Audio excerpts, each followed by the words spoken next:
Baik, berjumpa lagi kita dalam mata kuliah Pendidikan Kewarganegaraan dan Anti Korupsi. Kali ini kita akan memasuki materi yang ketujuh mengenai hak dan kewajiban warga negara. Ya, jadi biasa hak dan kewajiban itu adalah dua hal yang selalu melekat ya. Selalu yang harus kita laksanakan seimbang sebagai warga negara, dan tentunya dengan melaksanakan hak dan kewajiban kita juga akan mendapatkan hubungan timbal balik nanti dengan negara ya. Nah, tujuannya seperti ini. Jadi nanti mahasiswa diharapkan mampu mengemukakan, menjelaskan tentang konsep warga negara dan penduduk dan membedakannya, kemudian menjelaskan tentang konsep hak dan kewajiban warga negara serta hak dan kewajiban negara, kemudian mengenai kedudukan dan peran warga negara dalam negara ya. Yang keempat, membedakan antara konsep kewarganegaraan dan pewarganegaraan. Yang kelima, bisa menjelaskan tentang asas-asas kewarganegaraan yang dianut oleh negara-negara di dunia. Kemudian yang keenam, menjelaskan tentang problem kasus kewarganegaraan, sehingga nanti adik-adik diharapkan bisa ya menemukan solusi atas problem-problem tersebut. Kita mulai dengan bagian pertama mengenai konsep warga negara dan penduduk ya. Mungkin adik-adik sudah sering mendengar kata-kata warga negara, apalagi penduduk ya. Nah, jadi seseorang itu diakui sebagai warga negara dalam suatu negara itu tentunya ditentukan oleh peraturan perundang-undangan dari negara yang bersangkutan ya, yang biasanya itu ditetapkan sesuai dengan budaya, sejarah, dan tradisi masing-masing dari negara yang bersangkutan. Warga negara merupakan terjemahan dari kata citizen ya, bahasa Inggrisnya.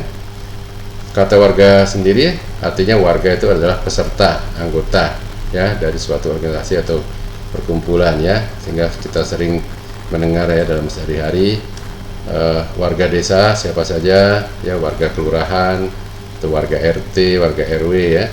Nah, warga itu artinya peserta atau anggota ya dari suatu organisasi atau perkumpulan. Nah, dengan demikian warga negara artinya adalah warga atau anggota dari suatu organisasi yang disebut dengan negara, atau dengan kata lain adalah anggota ya atau warga dari suatu negara.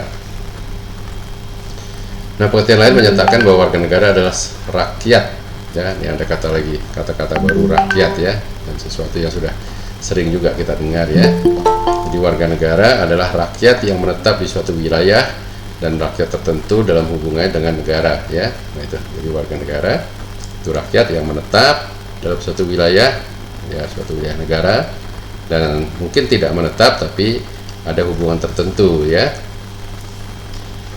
Pasal 1 ayat 1 Undang-Undang 12 tahun 2006 tentang kewarganegaraan dinyatakan bahwa warga negara adalah warga suatu negara yang ditetapkan berdasarkan peraturan perundang-undangan ya.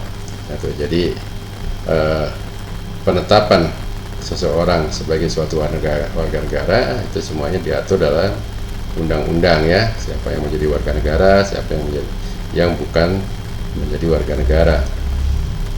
Nah, warga negara Indonesia atau sering disingkat WNI itu berdasarkan pasal 26 ayat 1 Undang-Undang 45 menyatakan bahwa yang menjadi warga negara Indonesia adalah orang-orang bangsa Indonesia. Nah, sekali lagi, orang-orang bangsa Indonesia dan orang-orang bangsa lain ya, misalnya peranakan Belanda, Tionghoa, Arab yang bertempat tinggal di Indonesia ya, kemudian mengakui Indonesia sebagai tanah airnya, kemudian bersikap setia kepada negara kesatuan Republik Indonesia, dan disahkan oleh undang-undang sebagai warga negara ya. Nah, jadi syaratnya ada 4 ya.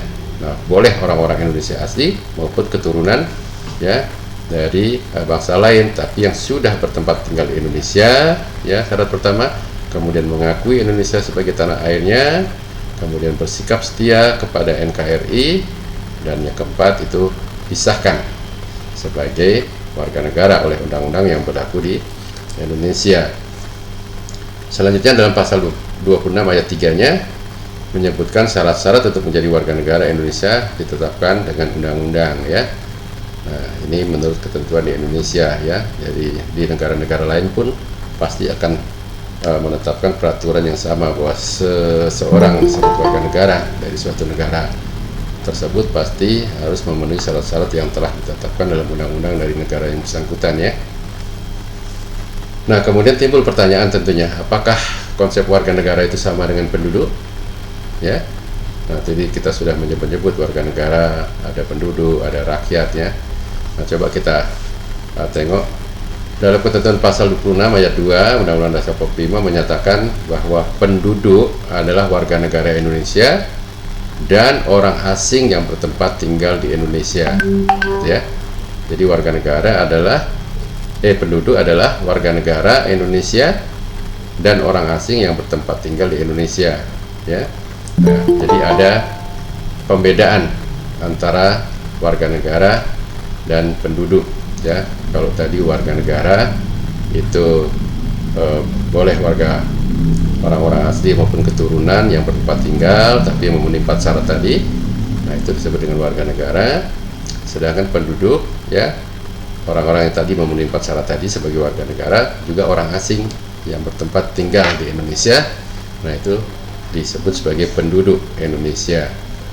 Warga negara yang memerlukan penetapan atau pengesahan dari peraturan perundang-undangan agar disahkan sebagai warga negara, sementara penduduk tidak perlu penetapan berdasarkan peraturan perundang-undangan. Hanya saja jika sudah bertempat tinggal di Indonesia, seseorang itu dianggap sebagai penduduk Indonesia ya, itu bedanya.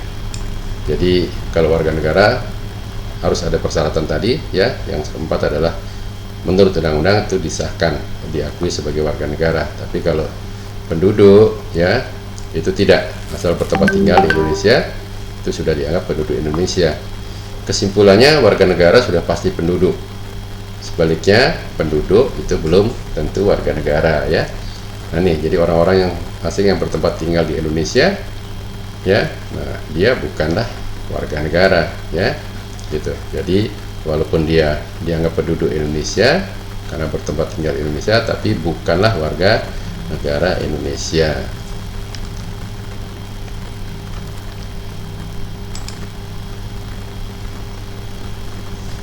Nah, kemudian kita lihat dalam hubungannya dengan negara ya, warga negara dan penduduk itu memiliki hak dan kewajiban yang berbeda ya. Nih, perhatikan contohnya, misalnya pasal 29 ayat 2 yang menyatakan negara menjamin kemerdekaan tiap-tiap penduduk untuk memeluk agamanya masing-masing dan beribadah menurut agama dan kepercayaannya itu ya. Nah, jadi yang di sini yang dijamin adalah penduduk ya, baik warga negara Indonesia maupun warga negara asing ya, yang bertempat tinggal di Indonesia ya, mungkin untuk sementara waktu, untuk liburan dan seterusnya, untuk bekerja. Nah itu, jadi penduduk tetap ya dijamin oleh negara untuk melaksanakan agama dan kepercayaannya ya, karena agama dan kepercayaan itu adalah hak asasi manusia ya. Nah, kemudian kalau kita lihat di pasal 27 ayat 2 Undang-Undang Dasar 45 menyatakan tiap-tiap warga negara berhak atas pekerjaan dan penghidupan yang layak bagi kemanusiaan ya. Nah, ini karena di Indonesia ya, tentunya yang berhak atas pekerjaan dan penghidupan yang layak artinya mendapatkan penjaminan, dapat mendapatkan pelindungan dari negara hanyalah warga negara ya.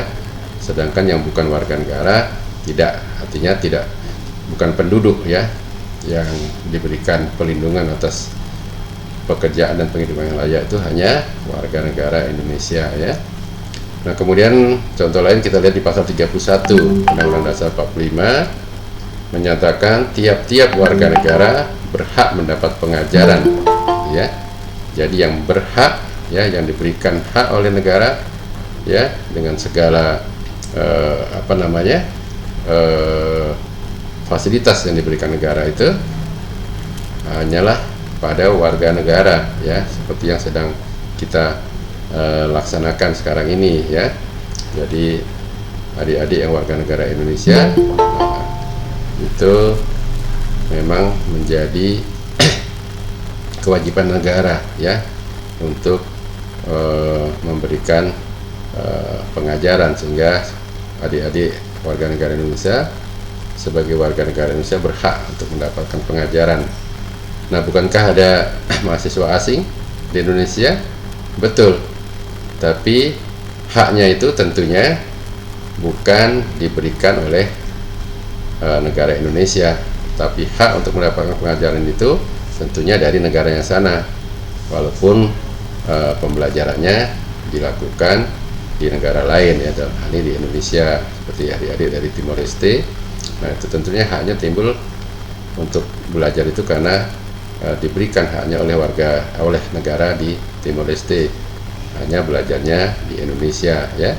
Nah, karena ada di Indonesia, nah itu mahasiswa dari luar negeri ya, termasuk dari Timor Leste, itu termasuk penduduk ya.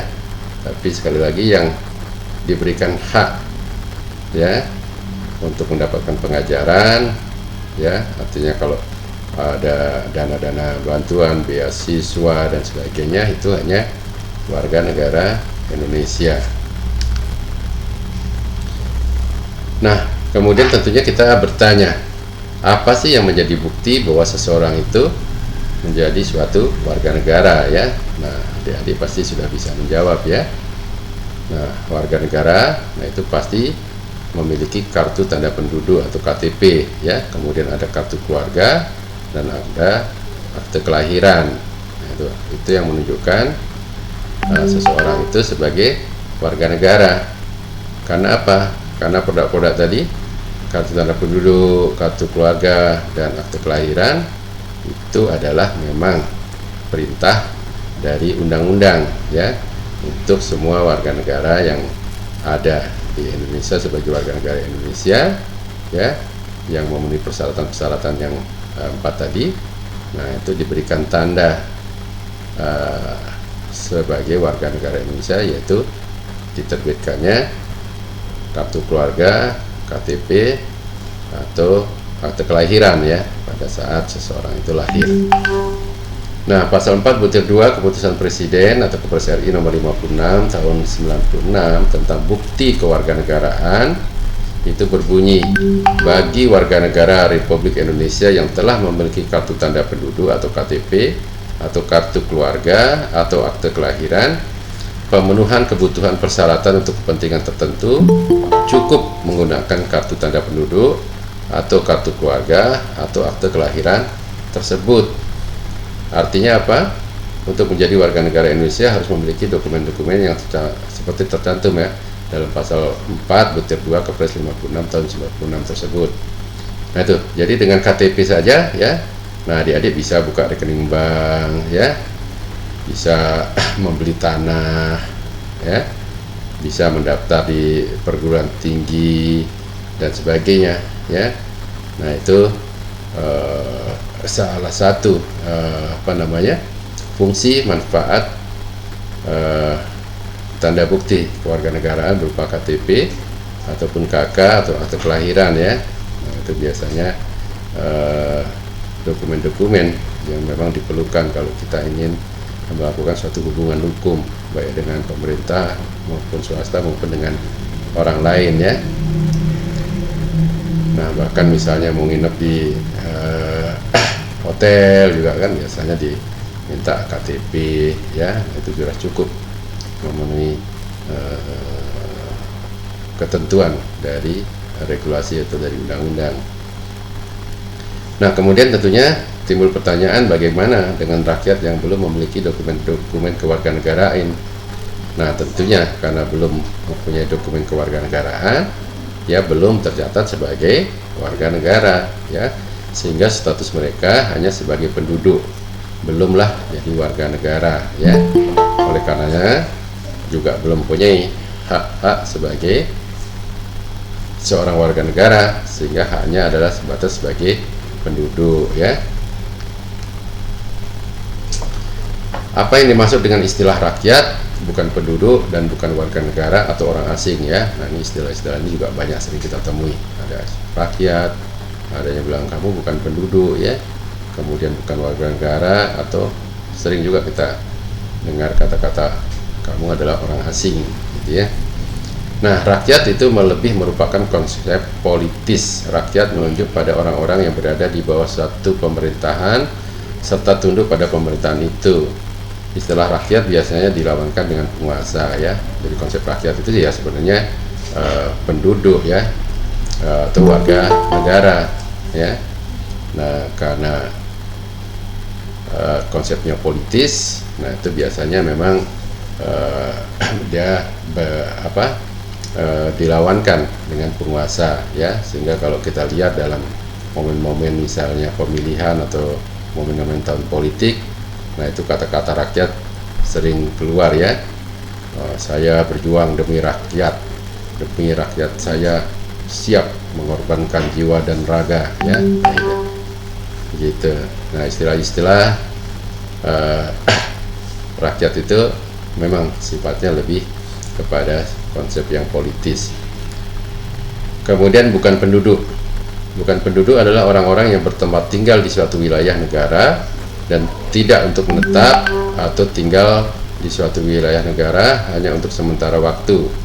Misal orang luar negeri yang sedang studi atau kontrak kerja. Nah, itu ternyata bukan penduduk ya, karena sifatnya adalah tinggal untuk sementara waktu ya.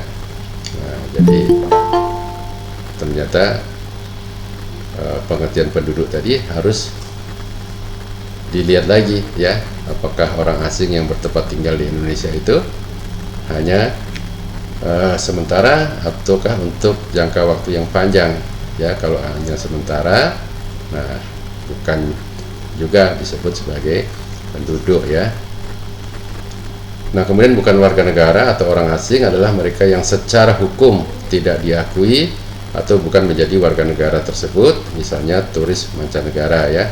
Nah, jadi orang-orang asing ya yang berkunjung suatu negara itu hanya untuk keperluan liburan ya, turis. Nah, itu disebut orang asing ya, karena dia tidak memenuhi juga kriteria sebagai penduduk ya, karena walaupun bertempat tinggal di Indonesia tapi kan sifatnya hanya sepintas saja hanya mengunjungi untuk keperluan berlibur ya.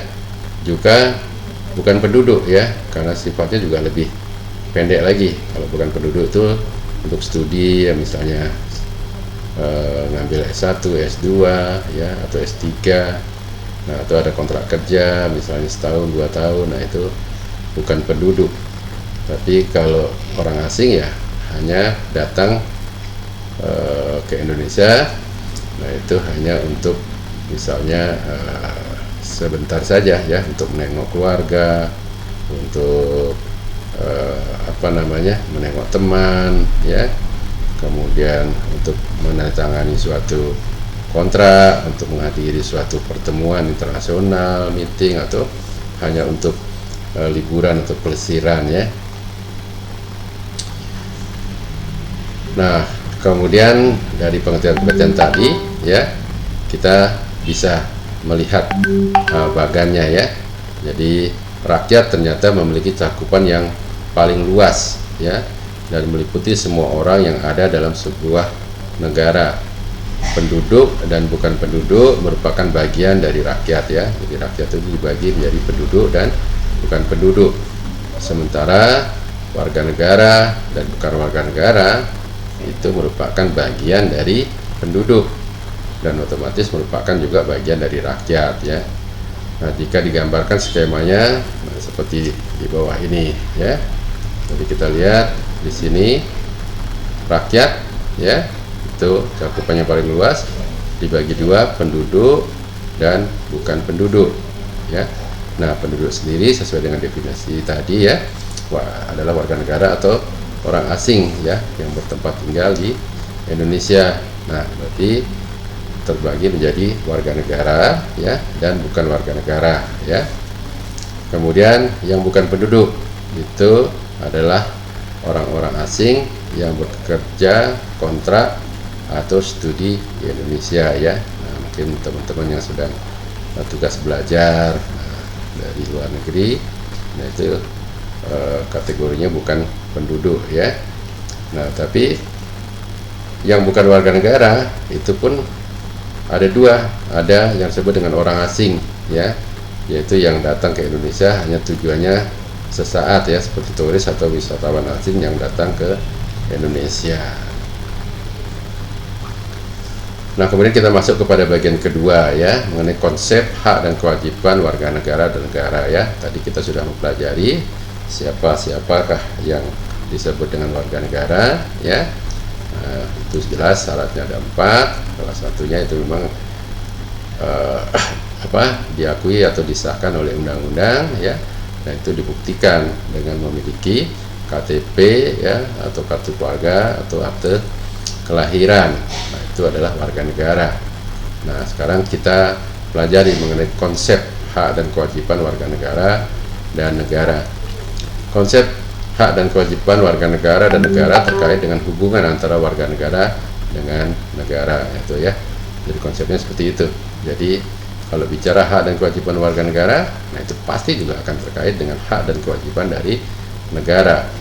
Ya, Thomas Hobbes, tokoh yang mencetuskan istilah terkenal Homo homini lupus, manusia adalah serigala bagi manusia lainnya, atau manusia adalah pemangsa sesamanya, mengatakan bahwa fungsi negara adalah untuk menertibkan kekacauan atau chaos dalam masyarakat.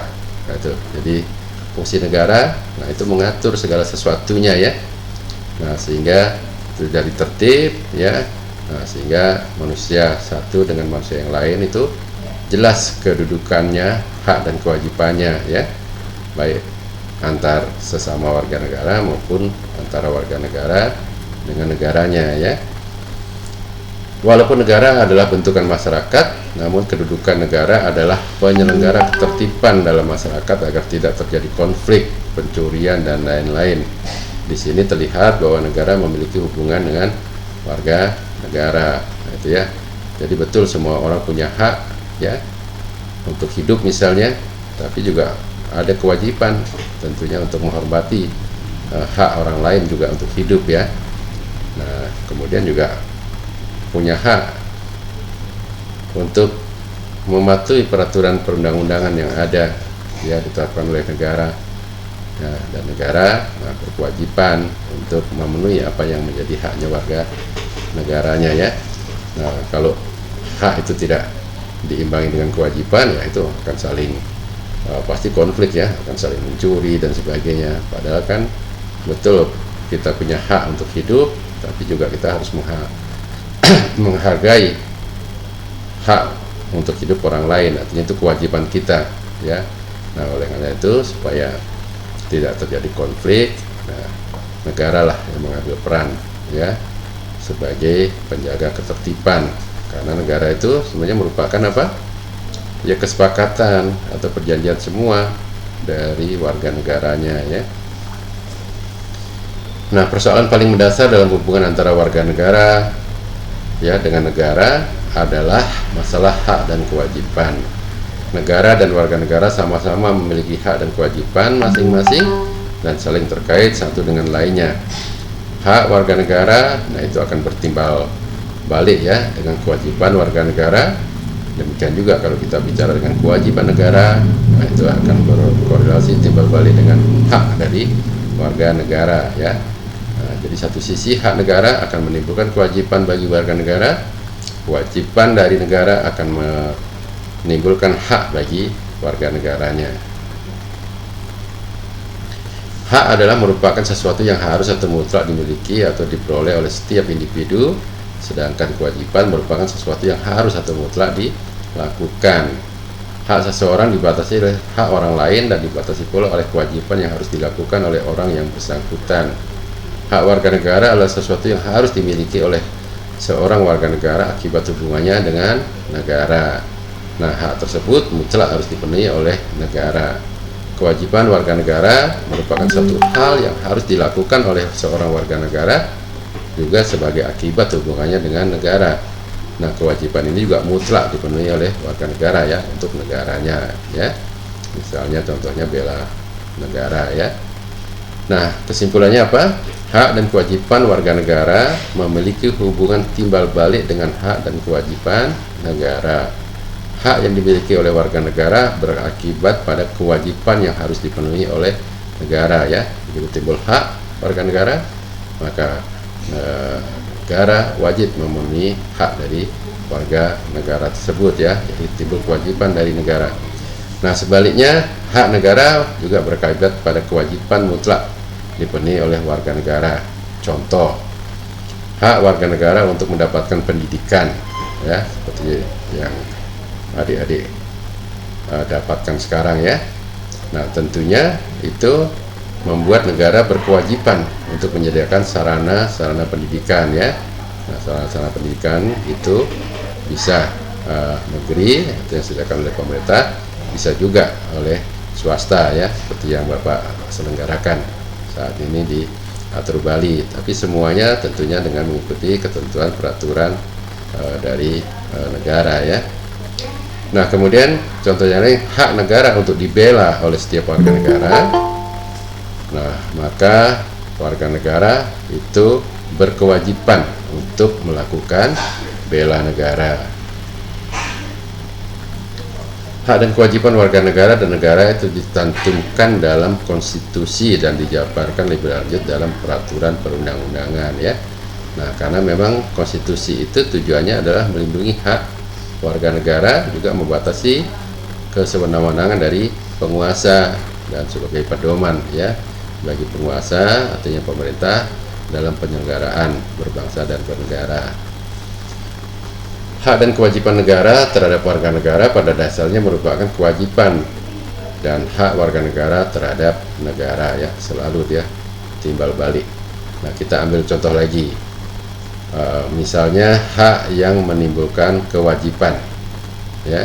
Hak warga negara untuk mendapatkan pengajaran menimbulkan kewajiban bagi negara untuk menyediakan sarana ya untuk proses pembelajaran itu. Hak negara untuk dibela menimbulkan kewajiban bagi warga negara untuk melakukan pembelaan negara ya, yang kita sebut dengan bela negara. Nah, kemudian contoh yang kedua, kewajiban yang menimbulkan hak. Kewajiban warga negara untuk menjunjung hukum dan pemerintahan dengan tidak ada kecualinya itu menimbulkan hak bagi negara agar hukum dan pemerintahan juga dijunjung setinggi-tingginya oleh warga negara.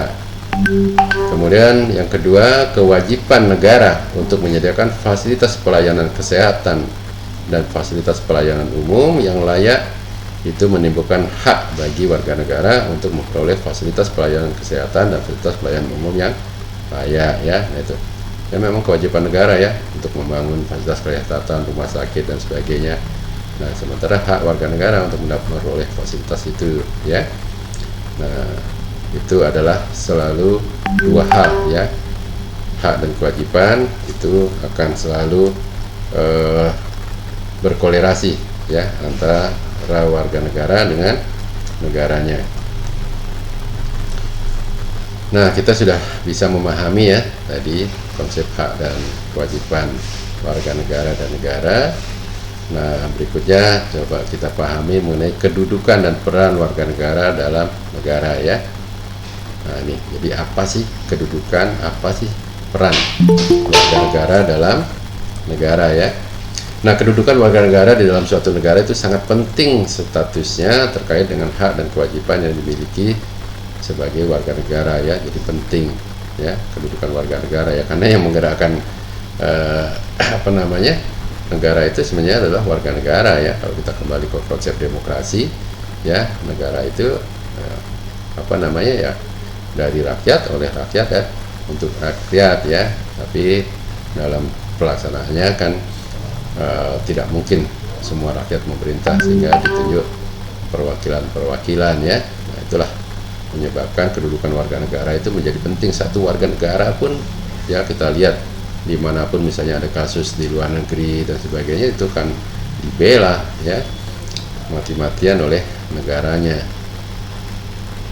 Perbedaan status atau kedudukan sebagai warga negara itu sangat berpengaruh terhadap hak dan kewajiban yang dimiliki, baik yang mencakup bidang politik, ekonomi, sosial, budaya maupun pertahanan dan keamanan ya. Nah, beda status seperti tadi, warga negara bukan warga negara ya, penduduk itu pasti beda-beda ya. Kedudukan warga negara dalam negara adalah sebagai berikut. Dengan memiliki status sebagai warga negara, maka orang akan memiliki hubungan hukum dengan negara ya. Sekali lagi, begitu tercatat sebagai warga negara statusnya, pasti otomatis akan memiliki hubungan hukum dengan negaranya.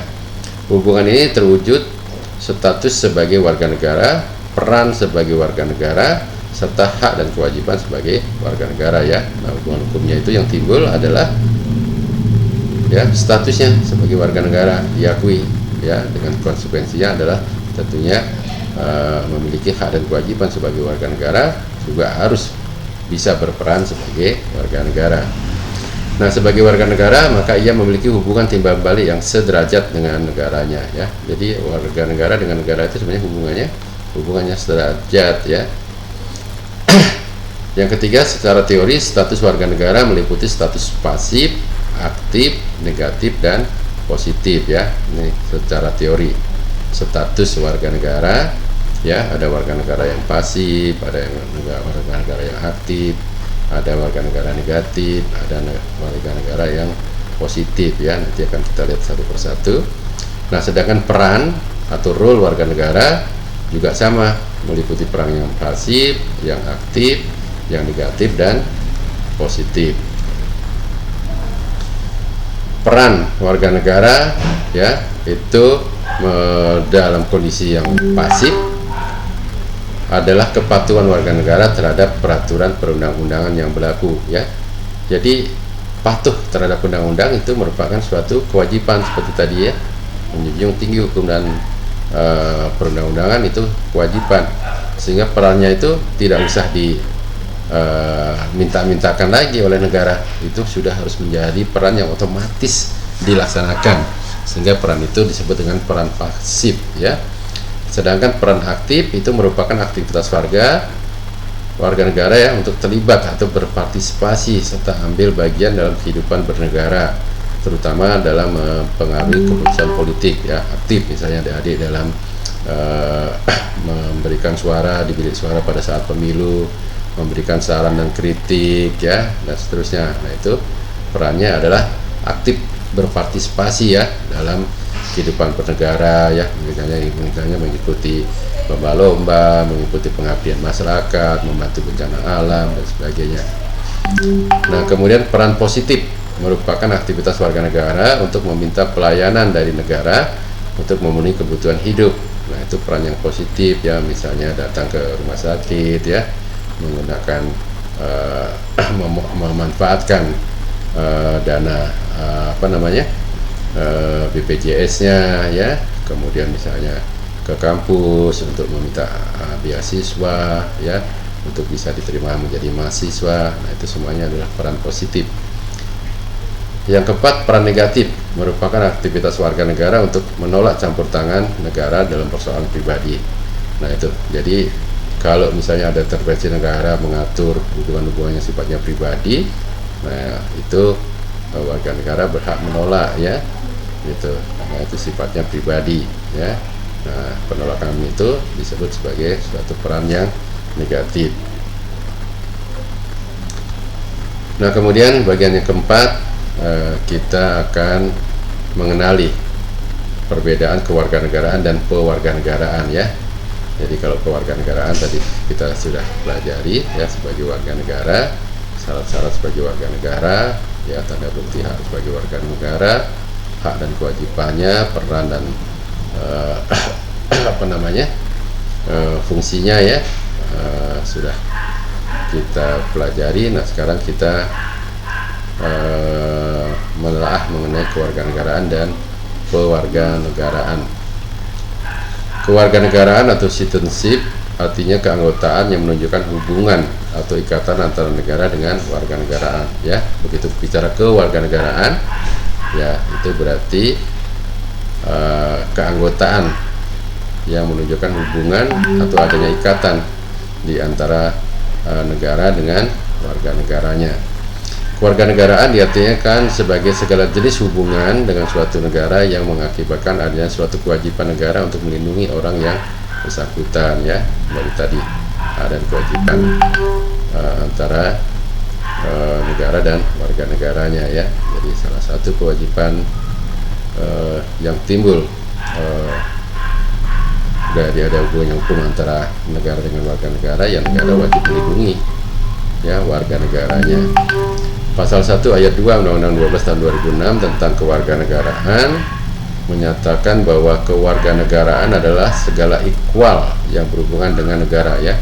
Jadi apapun yang berhubungan dengan negara, ya, artinya tentunya antara warga negara dengan negaranya, itulah yang disebut dengan kewarganegaraan, ya. Istilah kewarganegaraan itu dibedakan menjadi dua. Yang pertama, kewarganegaraan dalam arti yuridis dan sosiologis. Kewarganegaraan dalam arti yuridis ditandai dengan adanya ikatan hukum antara orang-orang dengan negara yang mengakibatkan ketundukan warga negara terhadap negara. Ditandai dengan adanya akte kelahiran, surat pernyataan, dan lain sebagainya. Ya, artinya kita harus patuh tunduk kepada ketentuan-ketentuan yang sudah ditetapkan oleh negara. Nah, itu dalam arti yuridis. Sedangkan dalam arti sosiologis itu tidak ditandai dengan adanya ikatan hukum, tetapi adanya ikatan emosional, perasaan, ikatan keturunan, ikatan tanah air, dan sebagainya, ya. Itu jadi ya kita sebagai warga negara, ya, nah, pasti kita timbul rasa bangga, ya. Misalnya kalau kita klub sepak bola kita Indonesia dia bertanding dengan klub negara lain, wah, itu ada ikatan emosional segitu, ya, yang timbul. Nah, itu adalah kewarganegaraan dalam arti sosiologis. Kemudian juga ada kewarganegaraan dalam arti formil dan material. Kewarganegaraan dalam arti formil, di mana kewarganegaraan seseorang mengakibatkan orang tersebut memiliki pertalian hukum serta tunduk pada hukum negara yang bersangkutan, ya. Itu. Jadi kalau kita formil, ya, bicara secara hukum, nah itu berarti tetap kaitannya adalah berkaitan dengan hukum, ya, ketundukan hukum antara warga negara dengan negaranya. Sedangkan dalam arti material, di mana orang yang sudah memiliki kewarganegaraan tidak jatuh pada kekuasaan atau kewenangan negara lain. Negara lain tidak berhak memperlakukan kaidah-kaidah hukum pada orang yang bukan warga negaranya. Nah, itu dalam arti material. Jadi ya kita, ya, hanya bisa diatur oleh negara di mana kita menjadi warga negara, ya. Warga negara lain itu tidak boleh, ya, memperlakukan kaidah-kaidah hukum di negara yang berlaku di negaranya untuk warga negara yang bukan warga negaranya, gitu, ya. Sehingga kalau ada kasus-kasus misalnya hukum yang dilakukan oleh warga negara asing, nah itu pasti akan dikoreksikan kembali ke warga negaranya, ya. Misalnya dideportasi dan sebagainya, sehingga diberikan hukumnya oleh negaranya. Nah, atau bisa juga diberikan hukuman sesuai dengan hukum yang berlaku di Indonesia, dan itu pasti akan disampaikan kepada negara asal dari warga negara tersebut, ya, untuk bisa diketahui. Nah, itu mengenai kewarganegaraan, ya. Jadi pokoknya segala sesuatu, ya, hak kehidupan yang berkaitan dengan negara, nah itu disebut dengan kewarganegaraan. Nah, kemudian apakah yang dimaksud dengan kewarganegaraan?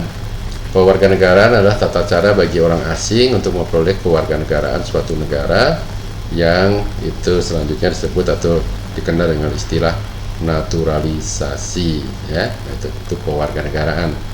Jadi kalau kita bicara kewarganegaraan, ya, itu tata cara bagi orang asing untuk menjadi warga negara suatu negara, ya, naturalisasi, ya. Nah, biasanya naturalisasi itu banyak di bidang-bidang olahraga, ya, terutama sepak bola, ya. Nah, itu pemain-pemain asing yang kemudian menjadi pemain suatu negara, nah itu dinaturalisasi, ya. Kalau tidak begitu dia tidak boleh mewakili negara yang bersangkutan, ya, karena belumlah menjadi warga negara. Syarat dan prosedur pewarganegaraan di berbagai negara itu bisa saja berbeda, ya, menurut kebutuhan yang dipengaruhi oleh kondisi dan situasi dari masing-masing negara.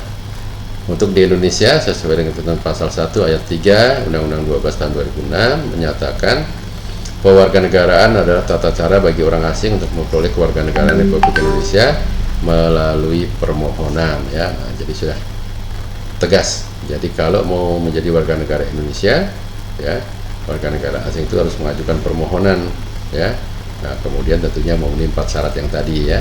Dia harus menetap bertempat tinggal di Indonesia, ya, patuh, ya, kemudian mengakui, ya, Indonesia sebagai tanah airnya, dan kemudian disahkan oleh undang-undang, ya. Nah, syarat-syarat untuk memperoleh naturalisasi itu adalah yang pertama, sewaktu mengajukan permohonan berada di wilayah negara Republik Indonesia paling singkat selama 5 tahun berturut-turut atau 10 tahun tidak berturut-turut. Nah, itu syaratnya, ya. Jadi tidak bisa tiba-tiba, tapi yang bersangkutan itu sudah tinggal di Indonesia, artinya menjadi penduduk di Indonesia, itu minimal 5 tahun, ataupun tidak berturut-turut selama 5 tahun, mungkin bolak-balik. Nah, itu masih diperkenankan kalau sudah selama 10 tahun, kemudian usianya sudah 18 tahun atau lebih, atau sudah menikah. Nah, kemudian syarat yang berikutnya bisa berbahasa Indonesia dengan baik dan benar, serta mengakui dasar negara Pancasila dan Undang-Undang Dasar Negara Republik Indonesia tahun 45. Nah, itu syaratnya. Nah, kemudian yang keempat tentunya sehat jasmani dan rohani, kemudian tidak pernah dijatuhi hukuman pidana karena melakukan tindak pidana yang diancam dengan pidana penjara 1 tahun atau lebih. Kemudian jika dengan memperoleh kewarganegaraan Indonesia itu tidak menjadi berkewarganegaraan ganda, ya, itu. Jadi dia harus pilih nih kalau menjadi warga negara Indonesia, misalnya karena undang-undang atau karena ketentuan, ya, itu yang bersangkutan tetap memegang warganegaraan dari negara yang lain. Nah, itu tidak diperbolehkan, dia harus memilih, atau dengan kata lain warganegaraannya di negara lain itu harus dilepaskan, ya, tidak boleh ganda, ya. Kemudian mempunyai pekerjaan atau penghasilan yang tetap, ya. Jadi untuk orang asing yang ingin mendapatkan warga negara Indonesia, ya, dia sudah harus pasti, ya, ada pekerjaan atau ada penghasilan tetap. Kemudian yang terakhir membayar uang kewarganegaraan ke kas negara, ya. Itu kalau nggak salah 1.200 US dollar, ya, itu menjadi uang jaminan yang bersangkutan, ya, untuk menjadi warga negara Indonesia. Nah, kemudian kita perlu memahami asas-asas kewarganegaraan, ya, karena tadi kita bicara salah satu syaratnya tadi, ya, warga negara itu supaya dengan dia menjadi warga negara Indonesia tidak mempunyai status kewarganegaraan yang double, ya.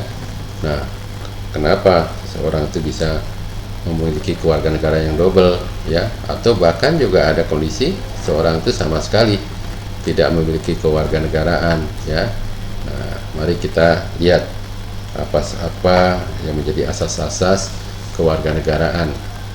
Setiap negara berdaulat dan berwenang menentukan siapa-siapa yang menjadi warga negaranya, ya. Nah, itu tentunya sesuai dengan undang-undang yang diatur di negaranya. Dalam menentukan kewarganegaraan seseorang dikenal adanya asas kewarganegaraan berdasarkan kelahiran, dan juga ada asas kewarganegaraan berdasarkan perkawinan. Nah, itu, ya. Jadi ada 2 asas, berdasarkan kelahiran, ada juga yang berdasarkan perkawinan. Nah, kita lihat satu persatu. Penentuan kewarganegaraan berdasarkan kelahiran itu pun ada 2, ya. Ada asas ius soli dan juga ada asas ius sanguinis, ya, berdasarkan kelahiran. Ada ius soli dan ada ius sanguinis. Ius soli, ya, berasal dari kata ius hukum atau dalil atau pedoman, dan soli atau solum artinya negeri. Nah, pengertiannya, ya, kewarganegaraan seseorang itu ditentukan berdasarkan tempat kelahiran atau daerah tempat seseorang dilahirkan yang menentukan kewarganegaraannya, ya. Misalnya lahir di Amerika, nah, asas yang berlaku di Amerika kebetulan menggunakan asas ius soli. Jadi siapapun yang lahir di Amerika, nah, itu menjadi warga negara Amerika, ya. Nah, itu undang-undang yang menentukan, ya. Nah, itu yang disebut dengan ayas ius soli. Sedangkan ayas sanguinis, ya, itu berasal kata dari ius hukum, dalil, pedoman, dan sanguinis itu adalah darah atau keturunan. Ya, jadi kewarganegaraan berdasarkan ius sanguinis itu manakala seseorang itu kewarganegaraannya ditentukan berdasarkan keturunan atau pertalian darah atau kewarganegaraan dari orang tua yang menentukan kewarganegaraan anaknya, ya. Nah, misalnya Indonesia, ya, warga negara Indonesia ya mempunyai anak dimanapun anak itu dilahirkan, selama orang tuanya adalah warga negara Indonesia, maka anak itu dia dianggap ya sebagai warga negara Indonesia, atau diakui sebagai warga negara Indonesia, ataupun disahkan sebagai warga negara Indonesia ya, selama ada pertalian darah dengan orang tuanya. Nah, itu asas asas kewarganegaraan menganut asas ius sanguini. Nah, kemudian yang kedua, penentuan kewarganegaraan didasarkan pada aspek perkawinan ya. Jadi perkawinannya yang menyebabkan seseorang itu menjadi warga negara atau tidak ya. Ya, itu juga ada dua juga, ada asas kesatuan hukum dan juga ada asas persamaan derajat. Asas kesatuan hukum itu didasarkan pada paradigma ya, suami istri atau ikatan keluarga merupakan inti masyarakat yang meniscayakan suasana yang sejahtera, sehat, dan tidak terpecah ya. Nah, itu kan tujuan perkawinan itu kan biar bersatu dalam satu rumah tangga yang utuh, ikatan keluarganya yang kuat ya, yang tentunya menjadi keluarga yang sejahtera, bahagia, sehat ya, tidak terpecah. Nah, dalam menyelenggarakan kehidupan masyarakatnya, ikatan keluarga yang baik perlu mencerminkan adanya suatu kesatuan yang bulat ya. Nah, itu. Jadi ada negara-negara yang menganut asas seperti itu. Jadi misalnya warga negara A ya, kemudian kawin dengan warga negara B ya. Kalau di negara B itu menggunakan asas kewarganegaraan berdasarkan perkawinan dengan asas kesatuan hukum, berarti si A ini harus menjadi warga negara B. Kalau tidak bisa perkawinan dilaksanakan, kan begitu ya. Nah, di sisi lain juga ada asas persamaan derajat, di mana suatu perkawinan tidak menyebabkan perubahan status kewarganegaraan masing-masing pihak, baik suami maupun istri tetap memiliki kewarganegaraan asalnya. Nah, ada beberapa negara ya di Eropa misalnya seperti itu. Jadi mereka memandang bahwa ya sama derajatnya setiap warga negara ini dari manapun. Ada asas persamaan derajat ya, seperti tadi misalnya A dari negara A ya, warga negara A, kemudian kawin dengan warga negara B, ya tetap si negara B tidak memaksakan A harus jadi warga negara B. Demikian juga negara A tidak memaksakan warga negara B itu menjadi warga negara A. Dia mengakui saja keduanya tetap berjalan. Jadi negara B tetap mengakui A sebagai warga negara A, negara A juga tetap mengakui B sebagai warga negara B. Nah, itu asas persamaan derajat. Negara tidak terikat oleh negara lain dalam menentukan kewarganegaraan ya. Kembali itu adalah hak mutlak dari negara yang bersangkutan yang diatur dalam undang-undangnya ya. Negara lain juga tidak boleh menentukan siapa saja menjadi warga negara dari suatu negara. Artinya penentuan mengenai kewarganegaraan ini adalah mutlak merupakan otoritas dari negara yang bersangkutan terhadap warga negaranya. Tidak boleh dicampuri oleh negara lain ya yang tidak berkepentingan. Di Indonesia ya, berdasarkan Undang-Undang Nomor 12 Tahun 2006 tentang kewarganegaraan, terdapat beberapa asas kewarganegaraan ya. Nah, di Indonesia ini biasa nih, jadi diadopsi dari beberapa sistem asas kewarganegaraan ya. Nah, ternyata di Indonesia ada 4 asas kewarganegaraan ya, seperti yang tadi sudah kita bahas. Yang pertama, Indonesia juga menganut asas ius sanguinis, yaitu asas yang menentukan kewarganegaraan seseorang berdasarkan keturunan, bukan negara tempat kelahiran. Artinya jika anak yang lahir di manapun ya, di negara manapun di luar Indonesia, jika orang tuanya adalah warga negara Indonesia, maka anak adalah warga negara Indonesia otomatis gitu ya. Misalkan nanti adik-adik tugas belajar di luar negeri ya, sudah menikah, kemudian lahir anaknya di luar negeri, ya anaknya itu tetap diakui sebagai warga negara Indonesia. Nah, ternyata Indonesia juga menganut asas ius soli, hanya saja secara terbatas, yaitu asas yang menentukan kewarganegaraan berdasarkan tempat kelahiran yang diperuntukkan terbatas bagi anak-anak sesuai dengan ketentuan yang diatur dalam undang-undang. Anak dari warga negara asing yang lahir di Indonesia, ya, dapat menjadi warga negara Indonesia kecuali jika orang tuanya tidak menginginkannya, ya, kata-katanya dapat. Karena ada yang kalau yang murni ius soli, ya begitu lahir itu langsung diakui sebagai warga negara.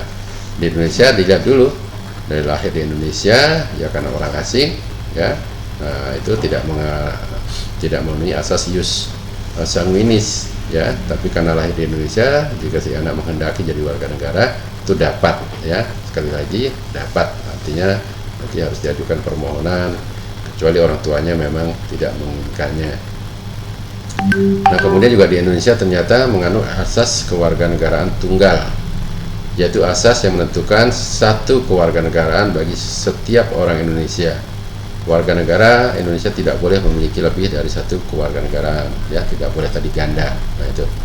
Jadi kalau menjadi warga negara Indonesia ya sudah tidak boleh menjadi warga negara asing, ya. Nah, kalau misalnya kemudian menjadi warga negara asing, ya konsekuensinya ya harus meninggalkan atau kehilangan kewarganegaraan Indonesia. Kemudian Indonesia juga menganut asas kewarganegaraan ganda terbatas, yaitu asas yang menentukan kewarganegaraan ganda bagi anak-anak sesuai dengan ketentuan yang diatur dalam undang-undang. Seseorang anak boleh memiliki kewarganegaraan ganda jika masih berumur di bawah 17 atau 18 tahun atau belum menikah atau masih berada di bawah pengampuan atau asuhan orang tua. Jika sudah berusia lebih dari 17 atau 18 tahun atau sudah menikah atau sudah tidak lagi berada di bawah pengampuan atau asuhan orang tua, si anak wajib memilih salah satu kewarganegaraan dan meninggalkan kewarganegaraan lainnya, ya. Tadi karena kita menganut asas kewarganegaraan tunggal, tapi masih boleh kalau misalnya nih, ya,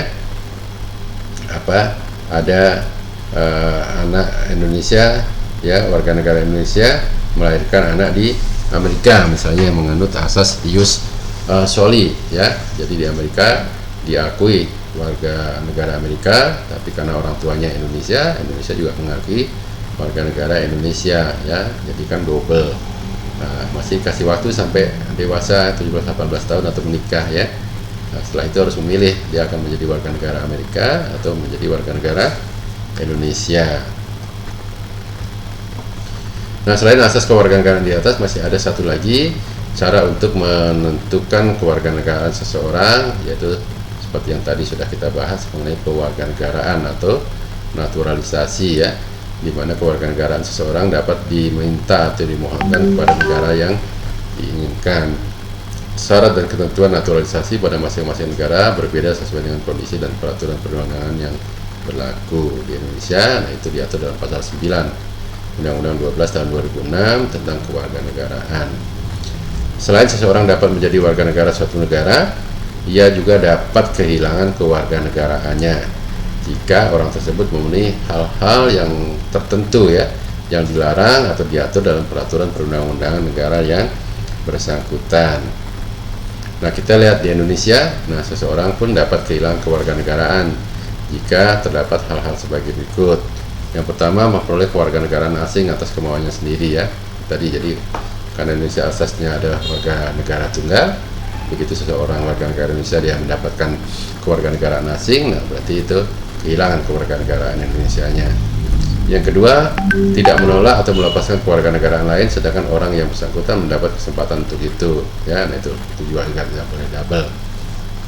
Misalnya tadi anak ini warga negara Indonesia, ya, lahir orang tuanya warga negara lahir di Amerika, ya. Nah, kemudian setelah umur 17 atau 18 tadi kan harus memilih. Nah, dia tidak melepaskan kewarganegaraan Amerikanya, ya otomatis tidak diakui sebagai warga negara Indonesia atau kehilangan kewarganegaraan Indonesia. Yang ketiga, dinyatakan hilang kewarganegaraan oleh presiden atas permohonan sendiri. Jadi boleh, ya, mengajukan permohonan kepada Presiden untuk melepaskan kewarganegaraannya atau kehilangan kewarganegaraannya. Yang keempat, masuk dalam dinas tentara asing tanpa izin terlebih dahulu dari Presiden. Nah itu ya. Nah ini dulu sempat ya, kalau adik-adik pernah ikuti, wah ya ada beberapa warga negara kita, nah kemudian jadi pasukan ya di negara asing. Nah itu otomatis dia nggak bisa kembali ke Indonesia karena memang demi hukum sudah tidak diakui lagi sebagai warga negara Indonesia atau kehilangan kewarganegaraannya. Yang kemudian yang kelima, secara sukarela mengangkat sumpah atau menyatakan janji setia kepada negara asing atau bagian dari negara asing tersebut. Nah itu berarti tidak memenuhi syarat lagi tadi ya. Salah satu syarat kan harus bersumpah setia ya kepada negara Indonesia. Yang keenam, turut serta dalam pemilihan suatu yang bersifat ketatanegaraan untuk suatu negara asing ya. Nah misalnya warga negara Indonesia sedang belajar di Amerika, nah kemudian ternyata ikut menjadi pemilih dalam pemilu di Amerika, nah itu otomatis juga akan bisa kehilangan kewarganegaraan Indonesianya. Kemudian yang ketujuh, mempunyai paspor atau surat yang bersifat paspor dari negara asing atau surat yang dapat diartikan sebagai tanda kewarganegaraan yang masih berlaku dari negara lain atas namanya. Nah itu juga boleh ya. Ini pernah kasusnya terjadi ya, menteri kita ya dulu, Wakil Menteri SDM, nah sudah akan dilantik, kemudian dicek dokumennya, nah masih memiliki paspor dari Amerika Serikat sehingga pada saat itu batal ya, dilantik, dan yang bersangkutan harus segera itu mengembalikan paspornya ke Amerika, baru kemudian bisa dilantik jadi menteri ya. Mungkin teman-teman pernah mengikuti ya peristiwa itu. Nah kemudian juga bertempat tinggal di luar wilayah bertempat tinggal di luar wilayah Republik Indonesia selama 5 tahun berturut-turut, bukan dalam rangka dinas negara tanpa alasan yang sah ya, dan dengan sengaja tidak menyatakan keinginannya untuk tetap menjadi warga negara Indonesia sebelum jangka waktu 5 tahun itu berakhir, dan setiap 5 tahun berikutnya yang bersangkutan tidak mengajukan pernyataan ingin tetap menjadi warga negara Indonesia kepada perwakilan RI yang wilayah kerjanya meliputi tempat tinggal yang bersangkutan. Padahal perwakilan RI tersebut telah memberitahukan secara tertulis kepada yang bersangkutan ya. Nah ini adik-adik ya, misalnya suatu saat dapat kerjaan di luar negeri ya, lebih dari 5 tahun, nah sebelum 5 tahun, nah itu harus ya menyatakan keinginannya untuk tetap menjadi warga negara Indonesia. Demikian juga kelipatannya untuk 5 tahun berikutnya ya. Kemudian perempuan warga negara Indonesia yang kawin dengan laki-laki warga negara asing kehilangan kewarganegaraannya jika menurut hukum negara asal suaminya kewarganegaraan istri mengikuti kewarganegaraan suami sebagai akibat perkawinan tersebut ya. Nah tadi ada kesatuan hukum, tadi ada negara yang menyatakan kalau kawin ya harus menjadi warga negaranya. Nah kalau ada perempuan yang kawin dengan orang asing yang di negaranya sana menganut asas kewarganegaraan, kesatuan hukum dalam asas perkawinannya, ya itu otomatis juga bisa kehilangan kewarganegaraannya. Demikian juga ya untuk laki-laki ya, kalau istrinya ternyata berasal dari negara yang menganut asas kewarganegaraan berdasarkan perkawinan dengan asas kesatuan hukum tadi, ya si laki-laki bisa kehilangan kewarganegaraan Indonesia ya. Nah ini adik-adik perlu cermati ini ya. Siapa tahu nanti berjodoh dengan orang asing, dia lihat bagaimana hukum kewarganegaraannya dari calon suami atau istrinya ya. Kemudian setiap orang yang memperoleh kewarganegaraan RI berdasarkan keterangan yang kemudian hari itu dinyatakan palsu atau dipalsukan, tidak benar atau terjadi kekeliruan ya mengenai orangnya oleh instansi yang berwenang, itu dinyatakan batal kewarganegaraannya. Ya, nah itu adik-adik mengenai kewarganegaraan asas-asasnya ya. Ternyata bisa double, juga bisa kehilangan kewarganegaraannya. Nah, hal itu tentunya akan menimbulkan problem status kewarganegaraan ya. Nah, sebagai akibat adanya asas kewarganegaraan, khususnya asas kewarganegaraan yang dilihat dari sisi kelahiran ya berupa asas ius soli dan asas ius sanguinis, menyebabkan munculnya problem status kewarganegaraan yang disebut dengan apatrid dan bipatrid ya. Problem status kewarganegaraan ini terjadi dikarenakan perbedaan asas kewarganegaraan yang digunakan oleh negara-negara di dunia. Problem status kewarganegaraan ini yang pertama adalah apatrid, yaitu istilah untuk seseorang yang tidak mempunyai status kewarganegaraan, jadi hilang, tidak mempunyai kewarganegaraan di negara manapun ya. Atau bisa terjadi problem yang kedua adalah bipatrid ya, yaitu seseorang yang mempunyai status kewarganegaraan ganda atau dua kewarganegaraan ya, diakui di negara yang satu juga tapi diakui juga di warga negara yang lain. Pada hakikatnya seseorang tidak bisa berada dalam kondisi apatrid maupun bipatrid. Jika hal ini terjadi, maka akan berimbas pada hak dan kewajiban yang bersangkutan dalam hubungannya dengan negara ya. Nah, kalau dia apatrid ya berarti bukan warga negara ya, nggak ada hubungan hukum dengan negaranya ya, sebatas dia sebagai penduduk ya. Mungkin kalau dia melaksanakan ibadahnya pasti masih diberikan ya jaminan oleh negara di mana dia tinggal, tapi tidak ada hubungan hukum. Nah, kemudian kalau bipatrid ya dua, wah berarti ya otomatis dia harus menanggung hak dan kewajiban terhadap dua negara. Nah, orang yang berada dalam kondisi apatrid tidak akan diakui sebagai warga negara di negara manapun, sehingga ia tidak bisa melakukan hubungan hukum dengan negara, dalam artian tidak bisa menuntut hak dan hak terhadap negara, dan tidak ada jaminan oleh negara terhadap apapun yang menimpanya. Sedangkan orang yang dalam kondisi bipatrid ia akan memiliki peran ganda serta memiliki hak dan kewajiban ganda pula dari dua negara yang mengakuinya sebagai warga negara. Hal ini akan menimbulkan kesulitan bagi orang yang bersangkutan dalam melaksanakan kewajibannya seperti bela negara ya. Wah, negara mana yang harus dibela ya? Sehingga kewajiban untuk membayar pajak pun ya itu dikenakan ganda dia negara ini kena, negara yang satu nggak kena ya. Nah, dia sehingga harus membayar pada dua negara sekaligus. Nah, kapankah seseorang itu dikatakan apatrid dan kapan seseorang itu dikatakan bipatrid ya? Nah, untuk memahaminya kita bisa lihat skema berikut ya. Nah, jika yang di atas ini terjadinya apatrid, nah sedangkan yang di bawah itu kondisi terjadinya bipatrid. Nah, kita lihat misalnya seseorang warga negara yang berasal dari negara yang menganut asas ius soli ya, asas di mana kewarganegaraannya ditentukan berdasarkan tempat lahir, misalnya di Amerika Serikat ya. Nah, kemudian di sisi kanan ada negara yang menganut asas kewarganegaraan berdasarkan ius sanguinis, yaitu asas keturunan, misalnya negara RRC ya. Nah, manakala orang Amerika ya, Amerika kan tidak menganut asas sanguinis ya. Siapapun yang lahir di Amerika itu dianggap sebagai warga negara Amerika. Nah, sehingga kalau warga negara Amerika, nah kemudian dia jalan-jalan ke Cina ya, kemudian melahirkan anak di Cina, di RRC, si anak tersebut ya di RRC pun tidak diakui sebagai warga negara RRC karena RRC menganut asas ius sanguinis, keturunan ya, karena yang lahir adalah bukan keturunan warga negara Cina ya tidak diakui.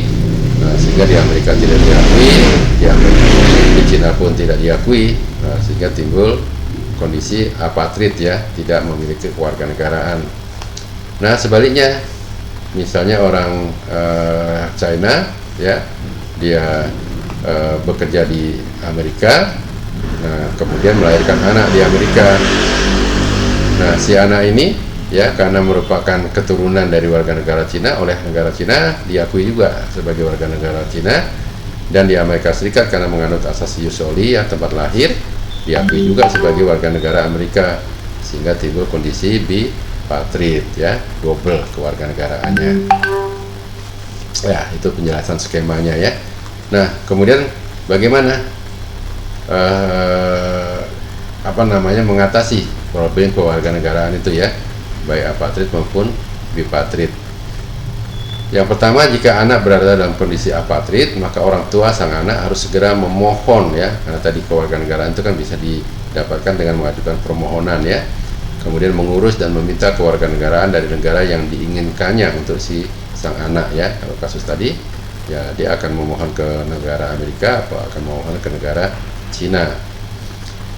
Yang kedua, jika anak berada dalam kondisi bipatrit, maka yang bersangkutan boleh memiliki kewarganegaraan ganda sampai berusia 17 tahun atau belum menikah. Setelah itu, yang bersangkutan mutlak harus melepaskan salah satu kewarganegaraan yang dia miliki. Untuk itu, dia memiliki dua hak, yaitu hak opsi dan hak repudiasi. Hak opsi adalah hak untuk memilih salah satu kewarganegaraannya, dan hak repudiasi adalah hak untuk menolak salah satu kewarganegaraannya ya. Opsi dia milih apakah memilih Amerika atau memilih Cina, itu hak opsi. Sedangkan hak repudiasi, nah karena dia punya dua, dia bisa nolak, dia tolak yang Amerika atau dia tolak yang Cina gitu ya. Kalau ditolak salah satunya kan otomatis tinggal satu ya. Nah demikian materi kita ya mengenai hak dan kewajiban warga negara ya, mudah-mudahan bisa memberikan gambaran yang jelas kepada adik-adik ya sebagai warga negara ya, termasuk adik-adik yang dari Timur Leste. Nah itu pasti ya akan bisa lebih memahami karena ketentuan ini ya relatif sama berlaku, hanya ketentuan-ketentuan khusus saja yang berlaku. Nah adik-adik juga harus memahami di masing-masing negara menganut asas kewarganegaraan yang mana ya, seperti itu supaya nanti tidak masuk dalam problematika kewarganegaraan tadi sampai kehilangan kewarganegaraan atau tidak mempunyai kewarganegaraan atau menjadi kewarganegaraan ganda ya juga yang berpotensi bisa kehilangan kewarganegaraan ya. Nah, itu terutama ya kalau adik-adik nanti memasuki dunia perkawinan ya, kawin dengan warga negara asing, nah itu juga harus diperhatikan ya hal-hal yang berkaitan dengan kewarganegaraan. Jadi dimanapun adik-adik sebagai warga negara pasti akan memiliki hubungan hukum dengan negaranya. Nah adik-adik akan memiliki peran ya dan kedudukan seorang warga negara itu sangat utama, penting bagi negara, dan perannya tadi ya bisa peran pasif, bisa aktif, bisa positif, bisa negatif ya.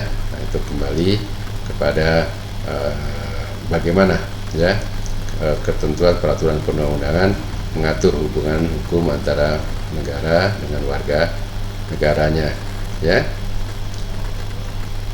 Nah demikian materi yang bisa saya sampaikan, mudah-mudahan bisa memberikan manfaat kepada adik-adik semuanya dan sampai bertemu pada pertemuan yang berikutnya.